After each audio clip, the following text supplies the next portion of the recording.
Jumpa lagi di Back to BDM. Kali ini saya akan berbicara soal dunia hukum, khususnya dunia advokat. Dunia advokat punya sejarah panjang di Republik ini, ikut berkontribusi untuk terbangunnya negara hukum. Bangsa ini punya advokat-advokat ternama seperti Yap Diam Hin, ada juga Adnan Buyung Nasution. Namun belakangan advokat-advokat yang garang di panggung pengadilan itu sedikit berkurang. Tapi apakah betul sedikit berkurang atau hilang? Saya telah bersama dengan Ketua Umum Perhimpunan Advokat Indonesia, Profesor Dr. Otto Hasibuan. Gimana Bang Otto, betul nggak sih? Kenapa? Pertanyaan saya adalah apakah betul advokat-advokat sekaliber Yap Diam Hin dan Adnan Buyung sekarang memang nggak ada atau gimana sebetulnya? Ya, sebenarnya mungkin ada perubahan sistem politik ya. Sistem politik mempengaruhi juga kemunculan daripada para advokat itu. Kalau di zaman Bang Buyung, Yap Diam Hin, waktu itu saya masih pemula waktu itu, kita melihat ya, yang terjadi hanya dua hal. Ada oposisi, ada pemerintah. Di zaman itu seperti itu. Sehingga ketika ada oposisi, muncul itu biasanya memang para advokat ini. Jadi hampir boleh dikatakan pada waktu itu situasinya adalah advokat itu selalu menempatkan dirinya dalam oposisi melawan pemerintah, ya, sehingga muncul tokoh-tokoh itu. Nah, situasi sekarang berbeda memang. Jadi situasi politik sekarang dan bahkan sebaliknya para advokat sudah banyak duduk di pemerintahan, bahkan duduk juga di legislatif. Jadi suasana apa yang digambarkan zaman dulu itu sudah tidak mungkin lagi seperti itu corongnya. Nah, jadi pejuang-pejuang advokat itu sudah tetap ada tapi berada di sektor-sektor yang berbeda. Tidak lagi head to head dengan pemerintah. Itu peran yang muncul dari advokat itu. Jadi sebenarnya selalu ada tokoh-tokoh itu, tetapi bidang perjuangannya itu sudah berbeda, tidak lagi sebagai posisi. Nah, memang sulit sekali membedakan hitam putih bagaimana perjuangan para tokoh-tokoh itu. Jadi seperti kita poin di Peradi, selalu kita mengambil komitmen, posisi kita adalah biar bagaimanapun selalu kita menjaga hukum itu dengan baik. Tapi kalau mengharapkan seperti keadaan dulu itu agak sulit sekarang ini. Jadi agak impossible ya publik mendamba sosok-sosok advokat seperti Yap Diam Hin ya. Kalau kita baca kutipannya Yap Diam Hin kan sebenarnya sangat menarik ya. Saya baca Yap mengatakan jika Anda ingin menang perkara, jangan pilih saya sebagai pengacara karena pasti akan kalah. Tapi jika Anda cukup puas menemukan kebenaran, saudara, maka saya mau menjadi pembelaan saudara. Ada satu ideologi yang diperjuangkan bukan soal menang dan kalah, tetapi soal kebenaran dan keadilan gitu. Nah, itulah yang memang kita perjuangkan selama ini. Dan selalu kalau Mas Budiman lihat pidato-pidato saya di mana-mana pun, ini yang selalu saya sampaikan. Contoh umpamanya waktu saya menangani kasus Jessica, saya selalu mengatakan bahwa kalau Anda menangani perkara untuk menang, cilakalah Anda. Saya selalu katakan itu. Kalau Anda menangani suatu perkara dengan menang, cilaka. Karena kalau dia sudah berpikir untuk menang perkara, maka dia akan berpotensi untuk menghalalkan segala cara untuk menangkan perkara itu. Tetapi apa yang harus dilakukan seorang advokat sesungguhnya adalah best effort. Ya, upaya terbaik yang harus dilakukan seorang advokat dalam membela kliennya. Jadi kalau seorang advokat itu sudah bisa membuktikan semua kemampuan hukumnya, segala ilmu yang telah yang dimilikinya dengan best effort untuk membela kliennya, maka soal hasil menang kalah itu bukan lagi ukuran dia, bukan menjadi tanggung jawab dia. Tanggung jawab dia harus menangani perkara itu dengan baik. Suatu contoh umpamanya seperti saya lakukan dengan kasus Jessica. Terus terang aja orang bertanya-tanya, kenapa bisa kalah katanya. Nah, saya katakan pada mereka bahwa saya tidak punya kewajiban untuk memenangkan perkara. Tapi saya punya tanggung jawab untuk bisa melakukan tugas saya sebagai seorang advokat yang baik. Jadi segala ilmu yang saya punya, segala waktu yang saya miliki, segala kemampuan yang saya miliki, semua harus saya curahkan untuk membela perkara itu. Nah, tetapi seperti yang dikatakan bahwa sesungguhnya benteng terakhir itu kan di tangan hakim. Betapapun baiknya kita melakukan pembelaan, semuanya bentengnya di tangan hakim. Jadi itu kuncinya. Tapi ada juga ungkapan-ungkapan yang sinis mungkin kepada dunia advokat yang mengatakan buat apa ya belajar tinggi-tinggi, mengambil PhD dan lain sebagainya. Yang dimenangkan itu justru uang, faktor kemenangannya. Gimana Bang Oto merespon itu? Kalau itu harus saya katakan memang banyak pertanyaan seperti itu, dan kadang-kadang kita pun terus terang, kalau saya jujur, kadang-kadang kita juga mulai frustrasi memang. Frustrasi? Ya, sungguh-sungguh frustrasi. Suatu contoh, pernah suatu cabang saya, waktu itu saya menjadi ketua umum IKADIN pada waktu itu, kira-kira 10 tahun atau 15 tahun yang lalu ya. Jadi anggota-anggota IKADIN di sana itu berikrar tusuk jari, keluar darah, teken pernyataan Anti tidak suap. akan suap, Oke. anti suap. Oke. 1 tahun kemudian mereka datang pada saya, Bang Oto, mohon maaf, kami terpaksa harus mencabut sumpah kami itu. Loh kenapa? Sejak kami berjanji berikrar untuk anti suap, semua klien kabur karena semua perkara kami kalah. Oke. Nah kenapa? Karena kami berikrar, lawan kami tidak berikrar. Ya kan? Jadi kenyataannya seperti itu. Nah, jadi persoalannya sekarang ini Mas Budiman ya, selalu menjadi pergumulan seorang advokat sekarang. Pergumulan batinnya adalah, kalau kita membela sesuatu perkara yang hitam jadi putih dan putih jadi hitam, nggak usah kita debat itu salah dong kalau menggunakan uang, ya kan? Kita kasih uang supaya hitam jadi putih, putih jadi hitam. Lantas pertanyaannya sekarang begini, kalau umpamanya itu adalah perkaranya putih, kita harus menang umpamanya. Kita bilang umpamanya pada hakim, menangkanlah saya karena ditanya, Pak Hakim ini benar nggak? Benar. Kalau gitu katakanlah menang. Lantas apa yang terjadi? Dibilang ya uangnya mana? Kan ini posisi yang sulit, ya kan? Nah, kalau kita kasih untuk membenarkan yang benar, pertanyaannya bagaimana itu? Salah atau tidak? Kalau kita tidak kasih, kenyataannya klien kita bisa dikalahkan. Nah, ini terus terang aja Mas Budiman, pergumulan kami sebagai advokat. Oke. Ini pergumulan yang sangat kuat di antara kami. Klien juga kadang-kadang, ada satu peristiwa, saya sudah sebutkan kasusnya. Klien bertanya, Pak, saya mau kasih uang ini kalau katanya saya bebas.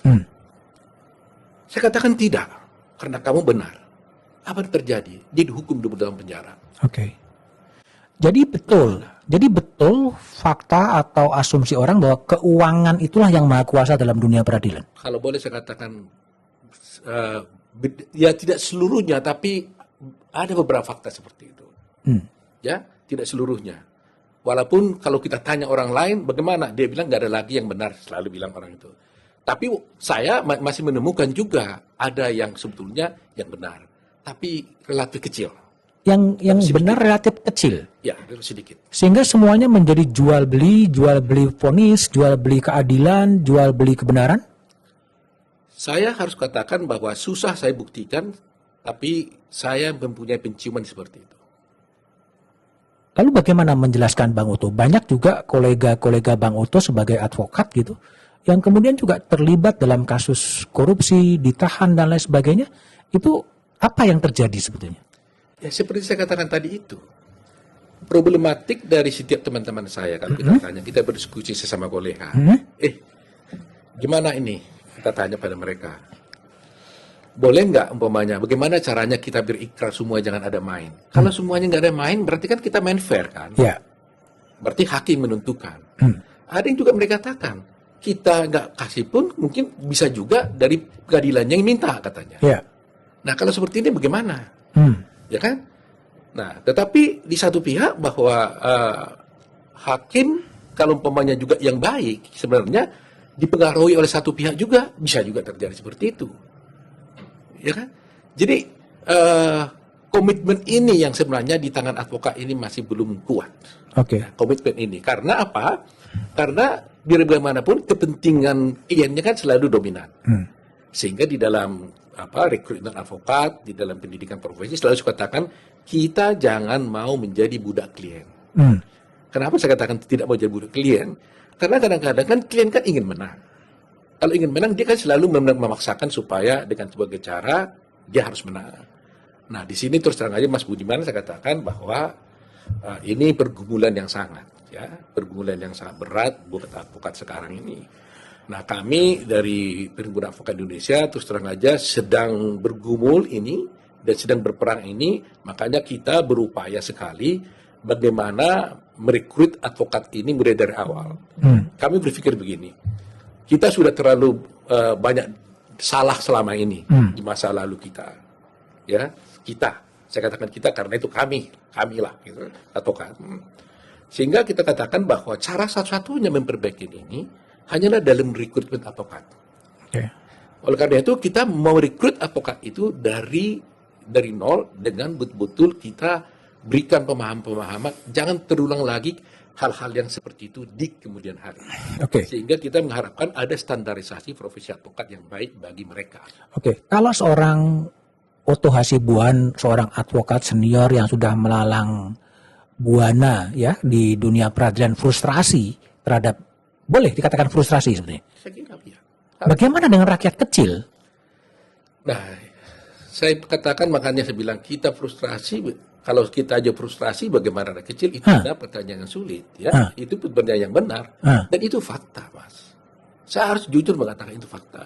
Saya katakan ini mudah-mudahan menjadi perhatian bagi semua orang, ya, bahwa supaya kita sama-sama memperbaiki. Kerusakan itu sudah terlalu luar biasa, Mas Budiman. Kerusakan dunia peradilan. Ya, kerusakan itu semua. Mulai dari tingkat semua penegak hukum yang lain juga sudah hampir semua seperti itu. Misalnya luar biasanya gimana? Ya, kalau kita sudah pesimis di dalam satu perkara, bahwa perkara kita yang tangani itu kita menurut ukuran hukum kita, bahwa ini harus menang, tapi kita tidak lagi bisa menjamin, walaupun kita tidak bisa menjanjikan kemenangan dari klien, tapi paling tidak kan secara hukum kan kita pasti tahu dong, perkara kita menang atau tidak ini seorang advokat pasti tahu. Ya, seorang advokat yang baik tidak mungkin tidak tahu posisi hukumnya kuat atau tidak. Ya kan? Sehingga dia bisa memprediksi secara hukum bahwa seyogianya secara jujur dia akan bisa mengatakan ini menang. Secara jujur, hati nuraninya bisa mengatakan, atau mengatakan ini kalah. Tetapi ini tidak lagi menjadi jaminan buat hati dia. Walaupun dia presentasikan dengan ilmu hukum yang baik, semuanya keputusan di tangan pengadilan. Nah, kalau pengadilan tidak lagi menjadi pintu keadilan, menjadi benteng keadilan yang terakhir, tidak benar-benar lagi seperti itu, bagaimana bisa ini bisa tercapai? Okay. Ini kenyataan. Nah, apa yang saya sampaikan ini sebenarnya tidak saja hanya pengalaman pribadi, tetapi ini saya masukkan dari cabang-cabang saya. Kan? Okay. Setiap Rakernas kita kan bicara tentang bagaimana keadaan di daerah Anda, bagaimana keadaan perkembangan hukum di daerah Anda. Ceritanya semua hampir sama. Hampir sama. Hampir sama. Kalau kerusakan dunia hukum sudah betul-betul luar biasa, siapa yang harus bertanggung jawab? Saya pikir ini adalah semua tanggung jawab semua. Oke. Tidak boleh hanya hakim yang bertanggung jawab. Advokat tanggung jawab, hakim tanggung jawab, ya pimpinan Mahkamah Agung harus tanggung jawab, pihak kepolisian tanggung jawab, semua, dan termasuk klien juga harus tanggung jawab juga. Karena setiap orang kan pengen menang. Kalau dia pengen menang, dia punya uang yang banyak, pasti dia bisa mempengaruhi advokatnya kan untuk melakukan sesuatu kan gitu. Nah ini susah juga. Seperti katakan tadi, pengalaman di Jogja tadi. Kalau dia bermain tidak main suap, kalah. Nah, berapa lama dia bertahan? Nah, orang secara utopis mengatakan, ya bertahan dong Pak Otto, walaupun dipengaruhi ya tetap biar nggak makan pun nggak apa-apa. Ya itu kita mungkin seharusnya teoritisnya begitu. Tapi kan gitu kita di dunia nyata ini kan, tidak semua bisa bertahan kuat seperti itu. Jadi menurut saya memang perhatian ini harus betul-betul dilakukan oleh para semua.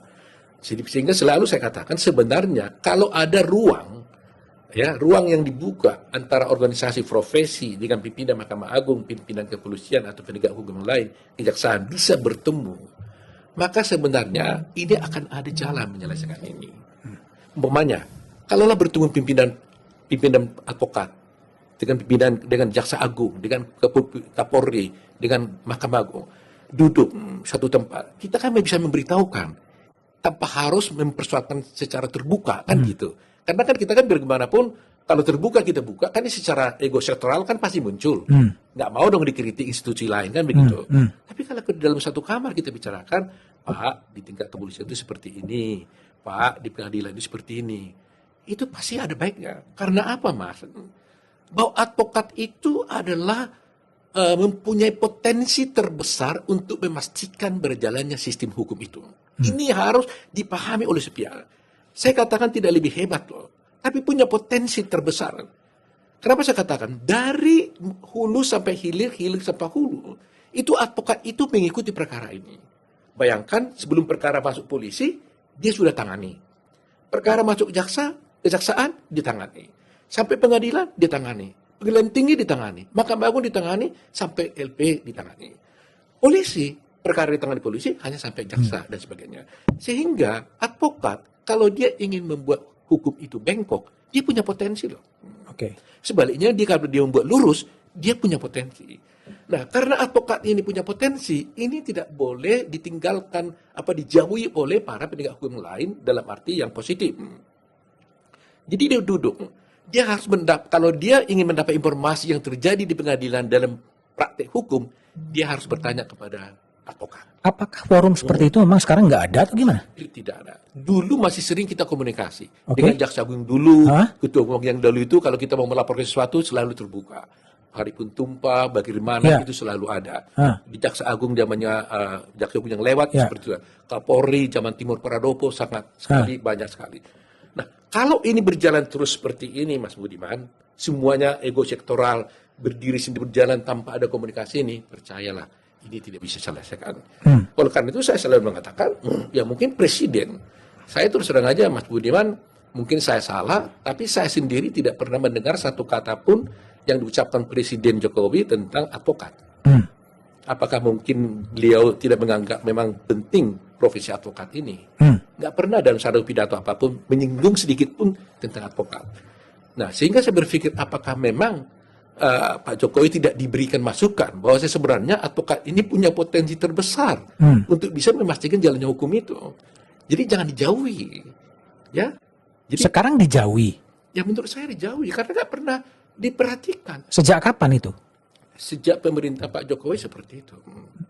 Dianggap bukan bagian yang penting untuk Ya, karena kan tegaknya begini, negara hukum. dari bagaimanapun saya kira Pak Presiden kan mengetahui bagaimana perseteruan tentang advokat ini. Ya.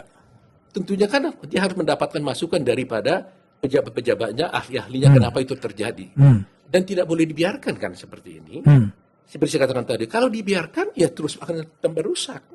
Oke. Nah, padahal advokat itu adalah bertugas di sektor yang sangat penting, yaitu pembela rakyat, pembela pencari keadilan. Posisi daripada advokat ini berada di pencari keadilan. Jaksa itu mewakili negara. Kan gitu. Jadi kalau posisi pencari keadilan itu tidak diperhatikan, itu sama dengan kita tidak memperhatikan keadilan semua pihak. Jadi presiden tidak boleh hanya mikirin bagaimana KPK, mikirin kejaksaan, kepolisian, tidak cukup. Perhatikan juga dong dunia advokat ini. Karena pandanglah advokat ini adalah berada di posisi pencari keadilan. Nah, kalau ini dilemahkan atau lemah, maka dia tidak berani lagi atau tidak akan jujur lagi atau tidak akan berjuang lagi untuk kepentingan mencari keadilan ini. Kalau dia tidak mau lagi berjuang untuk kepentingan mencari keadilan atau tidak berani lagi berjuang untuk mencari keadilan, lantas pasti yang korban itu adalah rakyat. Karena pencari keadilan itu adalah rakyat. Jadi harus justru saya katakan, Mas Budiman, ini sangat penting. Presiden harus turun tangan mengenai ini. Nah, lantas orang berkata, ya itu kan kesalahan advokat, pecah dan sebagainya. Oke, kita akui. Ada seperti itu. Tapi justru jangan kelemahan ini dipakai sebagai alasan untuk lagi membuat besar pecahnya itu. Tapi justru harus diselesaikan. Nah, cara menyelesaikannya adalah cara terbaik yang seperti dilakukan oleh Mahkamah Agung sekarang. Mengambil keputusan terhadap satu soal. Itu kan cara bagus. Dinyatakan peradi A menang, umpamanya. Kebetulan peradi kita. Nah, karena selama ini saya lihat, Mahkamah Agung itu berpikirnya gini, kami tidak mau berpihak. Kami tidak mau berpihak kepada organisasi advokat. Kita mau pokoknya urusan kalian. Saya bilang, kalau Mahkamah Agung tidak berpihak, nggak mungkin bisa selesai urusan. Karena hakim pada hakikatnya selalu tiap hari dalam mengambil keputusan berpihak. Kepada siapa? Kepada yang benar. Ya kan? Nah, dia harus berani memutuskan yang benar siapa. Kalau kami tidak benar, silakan katakan kami tidak benar. Nggak apa-apa. Tapi kalau kami benar, beranilah mengatakan kami benar. Supaya hukum itu tegak gitu. Jadi itu posisinya. Tapi dalam organisasi advokat ada semacam dewan kehormatan ya atau dewan pengawas yang menindak kalau ada advokat-advokat yang nakal gitu. Itu berfungsi atau enggak sih? Kalau Mas Budiman lihat, itu ratusan mungkin advokat kami tindak terus. Ya, kalau ini nanti tadi kita baru rapat ini untuk melaksanakan eksekusi putusan. Kita kirimkan kepada seluruh Mahkamah Agung, ke Mahkamah Agung, ke Pengadilan Tinggi, Pengadilan Negeri, Kejaksaan, Kepolisian. Kita kirimkan semua putusan-putusan, baik itu skorsing, baik pemecatan dan sebagainya. Tetapi terus terang aja kami tidak ada respon daripada pengadilan. Kami masih melihat ada orang yang sudah dipecat, tapi ternyata bisa beracara. Ada orang yang sudah diskor, masih bisa juga beracara. Nah, bagaimana ini Mas Budiman? Kan ini, makanya saya bilang, kan nggak mungkin kami sendiri menyelesaikan soal ini, Mas, kan? Atau dipecat organisasi A, pindah ke organisasi B. Itu mungkin juga terjadi seperti itu. Bisa. Tetapi bagaimanapun kan harus jelas. Jadi saya pikir kita harus menganut prinsip, ya selama undang-undangnya itu single bar, ya harus kita taat single bar. Kalau ada keinginan multibar, ya rubah dulu undang-undangnya. Tapi selama single bar, ya harus tetap single bar dong, Mas. Jadi coba, dulu untuk bisa beracara di pengadilan, di zamannya Pak Bagirmanan, itu harus hanya satu, yaitu harus memakai kartu peradi. Di zamannya Hari Putumpa juga harus memakai kartu peradi. Nah, di zamannya Hatta Ali, itu semua boleh beracara. Bisa disumpah oleh organisasi lain di luar peradi. Ini kacau pahala itu, Mas.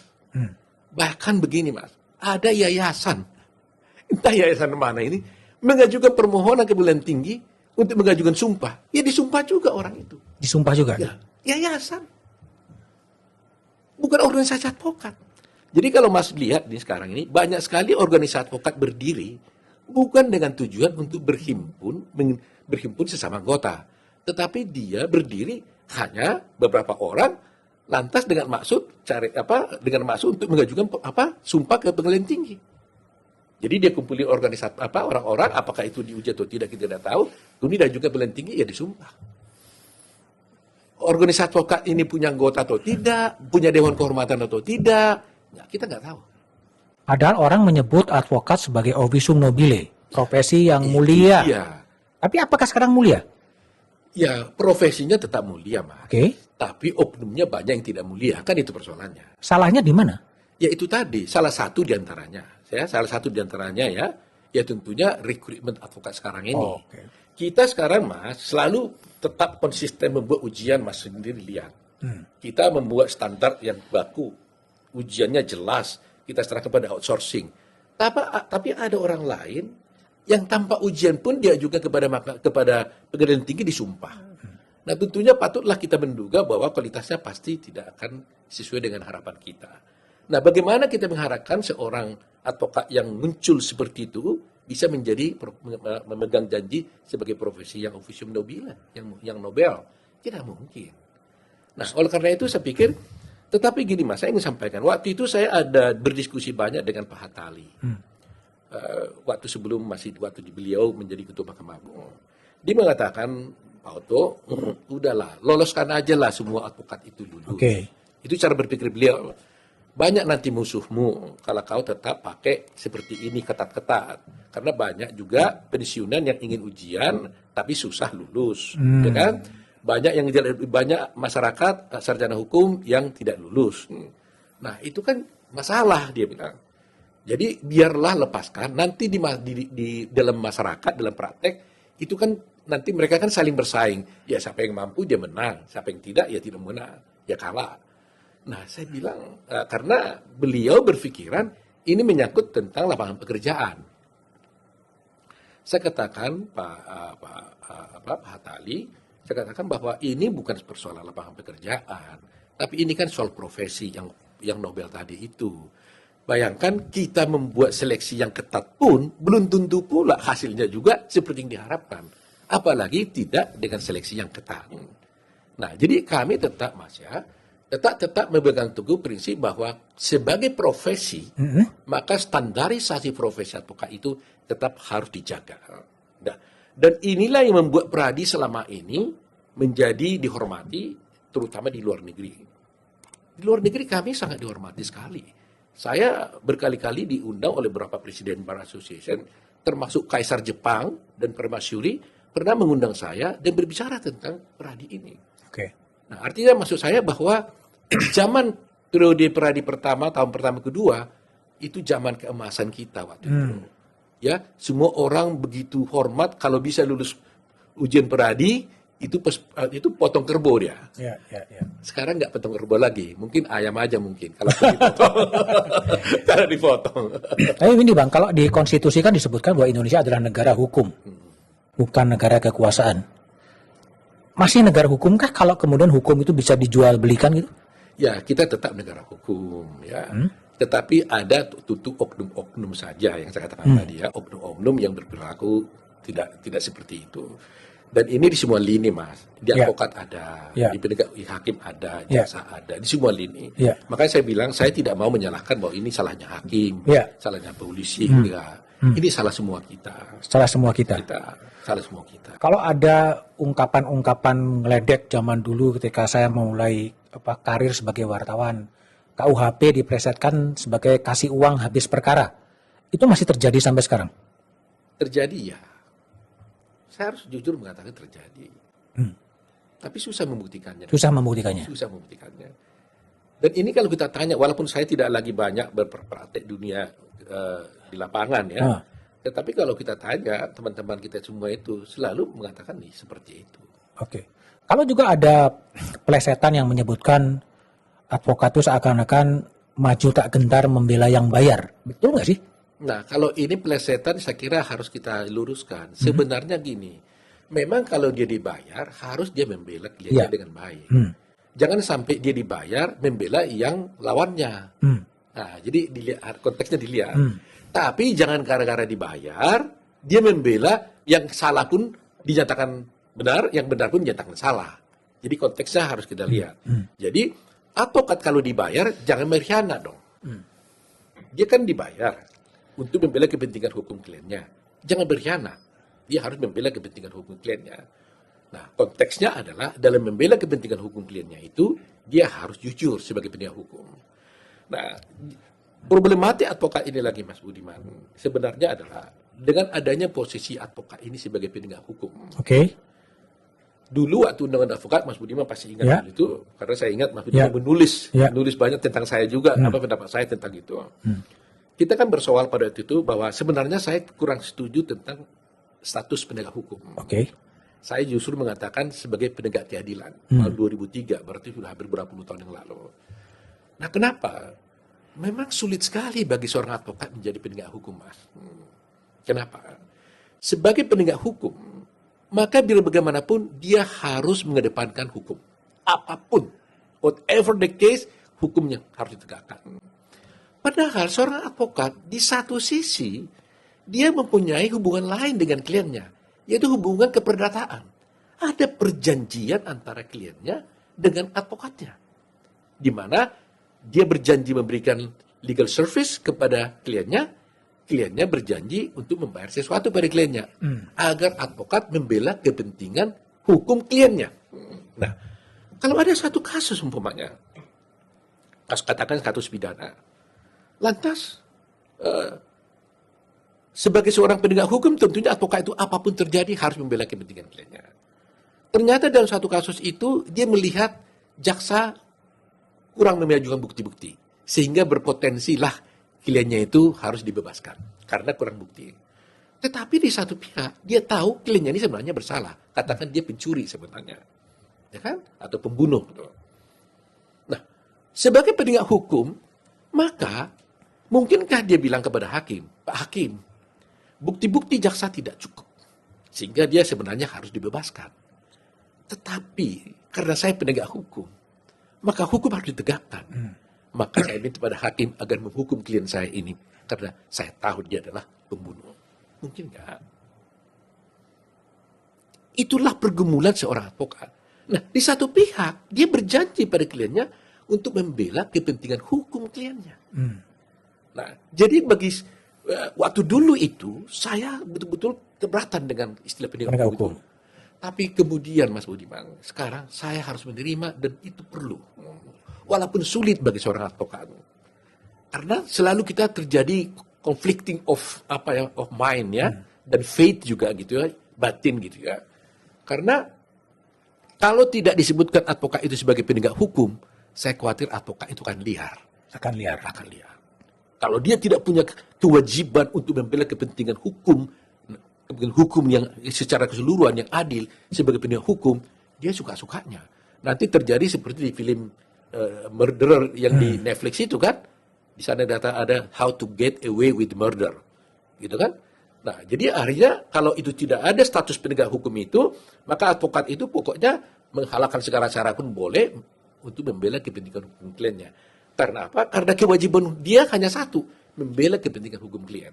Tapi dengan status penegak hukum, maka tidak saja kepentingan hukum klien, tapi penegakan hukum ini yang paling utama buat dia. Oke. Bang Oto, kalau saya tanya ke soal banyak perkara yang ditangani, antara lain menangani kuasanya Pak Muldoko, ya, itu ceritanya gimana?